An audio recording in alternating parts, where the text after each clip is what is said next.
Hi hello ಎಲ್ಲರಿಗೂ ನಮಸ್ಕಾರ. ಕೂಡ್ಲು ಸಂಗಮ ಚಾನಲ್ಗೆ ಸ್ವಾಗತ. ನಾನಿವತ್ತು ನಿಮಗೆ ಶಾವಿಗೆ ಉಪ್ಪಿಟ್ಟನ್ನ ಹೇಗೆ ಮಾಡೋದು ಅಂತ ಹೇಳ್ತೀನಿ.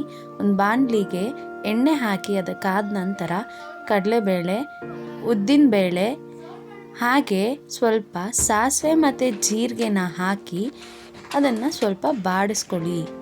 ಅದಾದ ಮೇಲೆ ಹೆಚ್ಚಿಟ್ಟಿರುವ ಹಸಿಮೆಣಸಿನ್ಕಾಯಿ, ಈರುಳ್ಳಿ ಹಾಕಿ ಬಾಡಿಸಿದ ನಂತರ ನೀವು ಹೆಚ್ಚಿಟ್ಕೊಂಡಿರೋಂಥ ತರಕಾರಿನ ಹಾಕಿ, ಹುಳ್ಳಿಕಾಯಿ, ಕ್ಯಾರೆಟು, ಕ್ಯಾಪ್ಸಿಕಮ್ಮು ಹಾಗೆ ಸ್ವಲ್ಪ ಉಪ್ಪನ್ನು ಹಾಕಿ 2 ಲೋಟ ನೀರನ್ನು ಅದಕ್ಕೆ ಹಾಕಿ. ಅದಾದ ಮೇಲೆ ಅದು ಕುದ್ದ ನಂತರ ನೀವು ತೆಗೆದಿಟ್ಕೊಂಡಿರೋಂಥ ಶಾವಿಗೆನ ಅದಕ್ಕೆ ಹಾಕಿಕೊಳ್ಳಿ. ಅದಾದ ಮೇಲೆ ಅದನ್ನು ಸ್ವಲ್ಪ ಬಾಡಿಸ್ಕೊಂಡು ಒಂದು 5 ನಿಮಿಷ ಕಾಲ ಅದನ್ನು ಬೇಯಿಸಬೇಕು.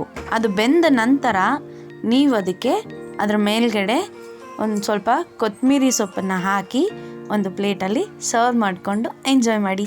Thank you for watching the video.